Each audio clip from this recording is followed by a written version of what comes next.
Assalamualaikum warahmatullahi wabarakatuh. Bismillahi alhamdulillah wassalatu wassalamu ala rasulillah wa ala alihi wa ashabihi wa mawalah, amma ba'du. Hadirin netizen yang dimuliakan Allah subhanahu wa ta'ala, pada kesempatan kali ini kita akan membahas tentang perjuangan Wali Songo Indonesia Laskar Sabilillah PWI LS. Jadi kesadaran bersama ini menyikapi fenomena yang ada pasca terbongkarnya silsilah nasab keluarga Ba'alwi yang memang meragukan tersambung kepada Rasulullah sallallahu alaihi wasallam, dan kemudian menyusul terkuaknya beberapa rahasia-rahasia lain seperti tersambungnya terah-terah Wali Songo pada Kangjeng Nabi Muhammad sallallahu alaihi wasallam sebagai zuriyah Nabi, baik itu melalui ayah YDNA maupun melalui ibu. Itu juga menambah gegap gempita era ini, era kebangkitan terah Wali Songo ini. Jadi pada intinya fenomena ini, perjuangan ini bukanlah kepada dehabibisasi atau mendegrade, mengeliminir peran Habib, bukan. Tetapi lebih kepada menonjolkan jati diri bangsa, menonjolkan eksistensi anak bangsa yang lama tidak muncul, yang lama tertekan, yang lama terpendam. Seperti sudah dijelaskan di video-video sebelumnya, kampanye kita ini adalah kampanye cintailah produk-produk dalam negeri. Mengkampanyekan kembali harga diri dalam negeri, yaitu pribumi. Membangkitkan kembali kesadaran akan harga diri, akan jati diri daripada orang-orang muslim pribumi yang sebagian besar adalah turunan daripada Wali Songo, terah-terah Wali Songo. Jadi kan selama ini terpendam, tidak muncul, tidak dikenal masyarakat, yang padahal itu darah dagingnya sendiri. Tetapi kok kemudian yang dipuja-puja adalah darah daging orang lain, keturunan daripada orang luar, yaitu orang Yaman yang disebut Habib itu, kaum Ba'alwi itu. Selama ratusan tahun yang muncul, yang dieluk-elukan, yang dipuja-puja, yang disanjung-sanjung, yang diturut adalah orang-orang itu. Tetapi kiai-kiai kita yang merupakan terah Wali Songo, tokoh-tokoh kita yang merupakan keturunan daripada terah Wali Songo menjadi kasta kedua, dihormati di bawah para habaib itu. Inilah yang disebut ketimpangan dan penciptaan kelas sosial yang merugikan atau menyalahi prinsip-prinsip demokrasi, prinsip-prinsip kesetaraan, dan prinsip-prinsip agama Islam dalam menghilangkan feodalisme. Hadirin yang dimuliakan Allah subhanahu wa ta'ala, maka kampanye kita ini tidak ada hubungannya dengan menyingkirkan siapapun, tidak ada hubungannya dengan membenci siapapun. Masing-masing jalan saja sesuai dengan kemampuannya masing-masing. Tetapi umat atau warga pribumi harus disadarkan tentang sejarahnya, tentang jati dirinya, tentang hakikat leluhurnya. Itu saja. Ini bisa dianalogikan ketika kita kampanye produk-produk dalam negeri. Produk-produk impor atau orang-orang yang mempunyai produk-produk impor tidak perlu kebakaran jenggot, tidak perlu membuat framing yang macam-macam, tidak perlu membenci dan menghasut masyarakat bahwa kita ini sedang disingkirkan, kita ini sedang diadu domba, kita ini sedang perlahan-lahan akan dilenyapkan. Ya, biasa saja. Orang berhak mengkampanyekan jati dirinya, menunjukkan jati dirinya, dan barang-barang impor silahkan saja. Tetapi ketika kesadaran orang-orang lokal, orang-orang pribumi sudah membaik, maka otomatis barang impor ini akan ditinggalkan, apalagi impornya palsu. Hancur, bukan ditinggalkan lagi, dibuang ke tempat sampah. Hadirin yang dimuliakan Allah Subhanahu wa taala, jadi kembali lagi tadi kepada perjuangan kita.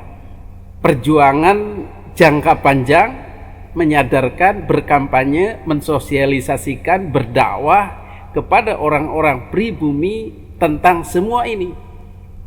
Tentang sejarahnya, tentang pelurusannya pelurusan terhadap pembelokan sejarah, pelurusan terhadap makam-makam yang terbelokkan. Dan secara umum adalah membendung upaya-upaya kaum tertentu itu untuk menguasai negara Indonesia dengan mendoktrinkan, dengan mengkampanyekan sejarah-sejarah versi mereka. Ini memang jangka panjang bagaimana kita mengcounternya, membendungnya, meluruskannya. Inilah pekerjaan berat yang harus kita tekuni, yang harus kita lakukan dengan istiqomah dalam rangka mengembalikan tatanan ini kepada yang semestinya. Keluarga besar Provinsi Banten, Zuriyah Sultan Hasanuddin, Zuriyah Maulana Yusuf, Zuriyah Sunan Gunung Jati yang saya hormati, para pejabat pemerintah. Alhamdulillah, pada siang hari ini adalah momen yang sangat bersejarah yang akan dikenang oleh seluruh lapisan masyarakat dan anak cucu kita 100 tahun yang akan datang. Siapakah yang mau berjuang? Siapakah yang hanya ingin jadi pecundang? Siapakah yang membela bangsa dan negara? Siapakah yang merelakan bangsa dan negara untuk dirampok oleh orang lain? Siapakah yang mau meluruskan sejarah? Siapakah yang mau membiarkan pembelokan sejarah dan pada akhirnya akan membuat anak cucu kita menderita? Inilah saat-saat inilah, saat perjuangan Wali Songo Indonesia dan Laskar Sabilillah ini terbentuk, selangkah demi selangkah, merayap tapi pasti mendapat apresiasi dukungan daripada rakyat Indonesia dari Sabang sampai Merauke. Mulai hari inilah kita akan dicatat oleh sejarah bahwa kita adalah termasuk salah satu pejuang agama dan negara, pejuang daripada sejarah bangsa Indonesia, pejuang dalam rangka membela leluhur dan tanah air kita. Makanya saya harapkan kepada kalian, satu adalah luruskan niat,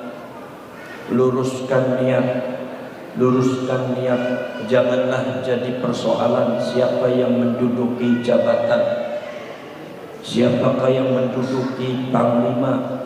Perjuangan ini bukan hanya untuk panglima dan pengurus.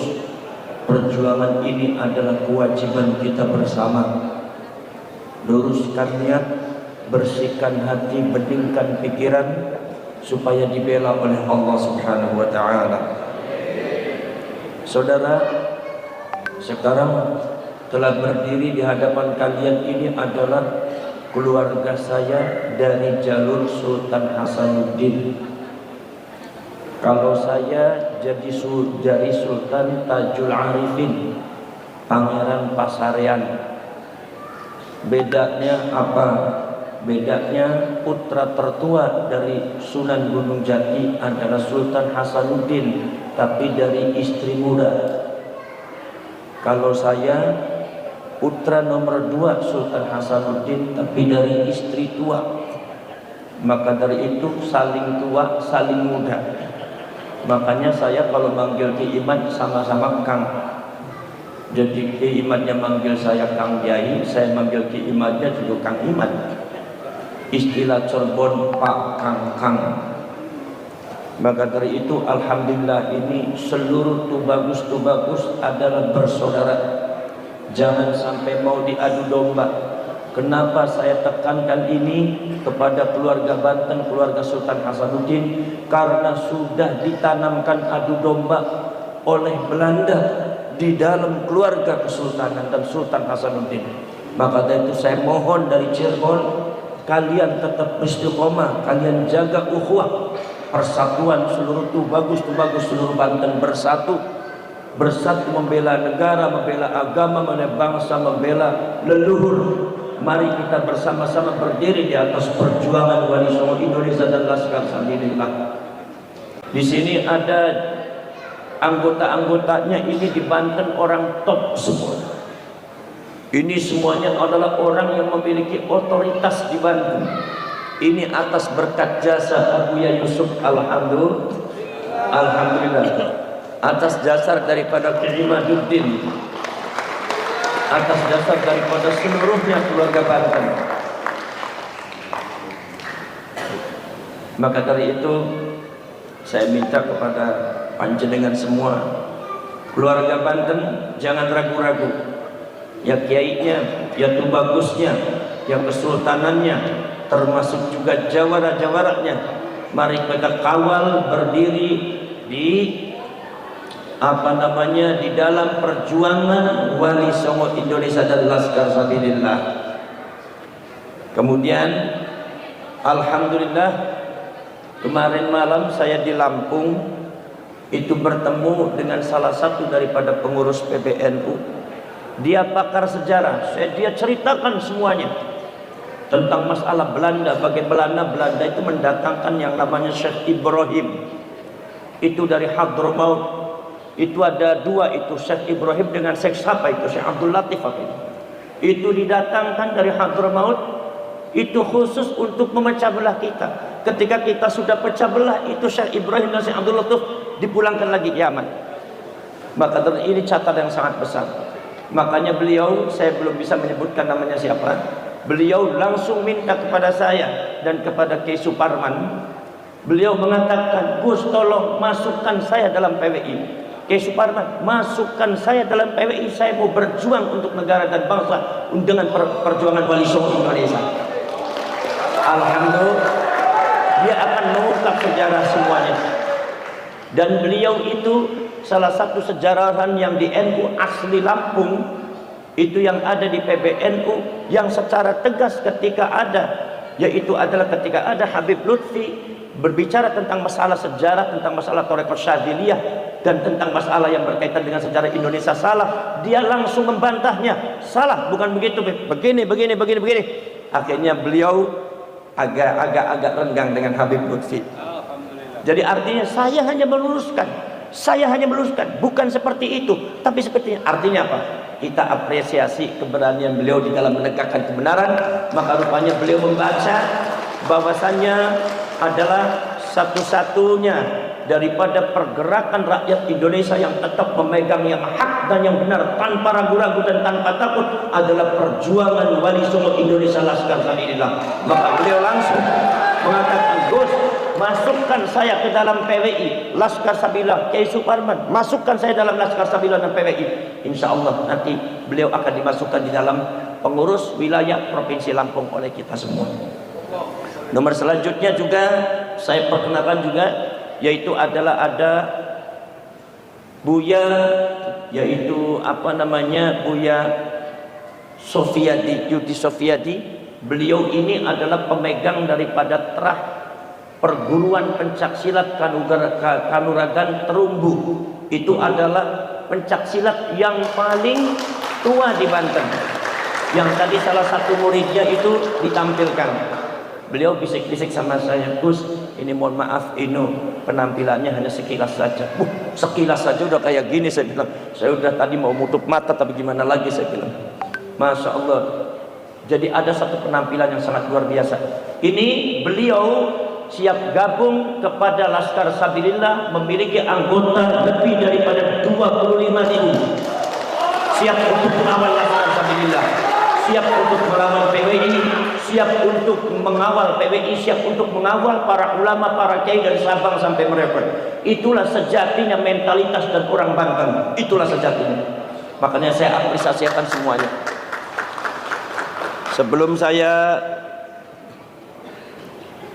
adakan pelantikan, saya mohon kepada calon-calon pengurus untuk mengikuti apa yang saya ucapkan. Bismillahirrahmanirrahim. Ya Jabbaru ya Qahharu. Hadirin yang dimuliakan Allah Subhanahu wa taala, fenomena maraknya kembali kepada jati diri bangsa, kembali kepada perjuangan Wali Songo, kemudian munculnya laskar-laskar sabilillah, itu ditanggapi dengan kecurigaan, ditanggapi dengan nyinyiran dan ledekan dari orang-orang yang merasa bahwa kampanye ini untuk menjatuhkan Habib, untuk menyingkirkan para habaib. Analoginya tadi itu, kampanye produk-produk dalam negeri ditanggapi dengan teori konspirasi untuk menyingkirkan produk impor. Cara pandang seperti ini menjadikan Habib Fahrur meledek. Buat apa itu laskar-laskar itu, apa gunanya itu? Sampai dibuat laskar-laskar sabilillah begitu, sampai dibuat perjuangan Wali Songo begitu. Tujuannya kan untuk memusuhi para habaib. Ini karena kita ini kan maunya diadu-adu NU supaya begini, itu sudah begitu. Nggak harus kita provokasi orang-orang. Kayaknya kita harus perang, bikin laskar, apa-apaan ini. Kemudian juga ada ucapan-ucapan dari sejawatnya, yaitu Habib Taufik Assegaf dari Robitoh Alawiyah. Maka dibuatlah laskar-laskar. Laskar apa? 1-2 orang kumpul bikin laskar. Laskar mana? Nggak ada. Macam-macam. Ketika diusir, mana laskarnya? Ketika diberhentikan, diusir sama orang-orang itu, mereka ada yang marah, mana laskarnya, mana ada? No. Ada orang 10-20 dikaini laskar. Itu medsos namanya. Kalau memang itu anjing menggong tidak mengganggu kamu kecuali gonggongannya, biarkan sampai hari kiamat. Memang itu bahasanya anjing ya. Inilah upaya-upaya emosional, tanggapan-tanggapan emosional, tanggapan-tanggapan negatif, penuh kecurigaan, seolah-olah untuk menyerang diri mereka. Tetapi ini pada hakikatnya adalah mengembangkan diri sendiri, mengembangkan budaya sendiri, mengembangkan jati diri sendiri, dan menjadi tuan di negeri sendiri. Itu sebenarnya tujuannya. Polemik nasab itu hanya pemantik saja untuk membukakan, untuk loncatan besar ini. Untuk memulai sesuatu yang besar ini butuh landasan. Maka landasannya ini adalah landasan yang benar dan momentum yang benar. Sehingga jadilah perjuangan kita ini pada hakikatnya adalah perjuangan untuk diri sendiri. Masalah dunia habaib, masalah kaum ba'alwi, mereka tetap akan dihormati sebagai orang-orang alim, sebagai orang-orang yang berakhlak, beradab, tanpa harus mencantolkan, tanpa harus menggandengkan, tanpa harus bergantung kepada gelar atau kedudukan atau jabatan sebagai keturunan Nabi. Ini yang akan dipotong oleh zaman. Jadi mereka akan kembali menjadi manusia normal dan berkompetisi, bahkan bekerja sama dengan terah-terah Wali Songo sebagai orang biasa. Begitu kira-kira pemahaman kita dalam menyikapi fenomena ini, fenomena penelitian nasab, fenomena polemik nasab, fenomena bangkitnya Persatuan Terah Wali Songo PWI, fenomena munculnya laskar-laskar sabilillah di seluruh Indonesia. Perlu diketahui bahwa perjuangan Wali Songo PWI ini sudah menasional. Jadi banyak cabangnya di seluruh Indonesia, dan laskar-laskar sabilillah ini tersebar di seluruh Indonesia dan disambut dengan antusias oleh warga-warga muslimin pribumi Indonesia yang sudah sadar tadi itu dengan perjuangan yang sudah dijelaskan di muka itu. Termasuk diantaranya di Banten, alhamdulillah sudah dibuatkan PWI-nya, sudah dibuatkan laskar sabilillahnya, termasuk diantaranya laskar sabilillah Tangerang Raya, Banten, dan diresmikan secara langsung oleh panglimanya, yaitu Kiai Haji Abbas Bile atau Gus Abbas. Jadi orang-orang Banten pun sama dengan wilayah-wilayah lain membentuk suatu kesadaran bersama, membentuk suatu perkumpulan bersama dalam merealisasikan perjuangan-perjuangan mereka ini. Mudah-mudahan. Dan bagi mereka yang ingin bergabung, sekarang ini pun rekrutmen itu masih lewat Facebook, lewat Instagram, lewat WA group. Semua sedang terjadi sosialisasi dan pendaftaran-pendaftaran yang masif, insya Allah. Demikian, mudah-mudahan Allah meridhai perjuangan kita dan kita semua sadar akan jati diri kita, jati diri bangsa kita. Hadanallahu wa iyyakum ajma'in. Wassalamualaikum warahmatullahi wabarakatuh.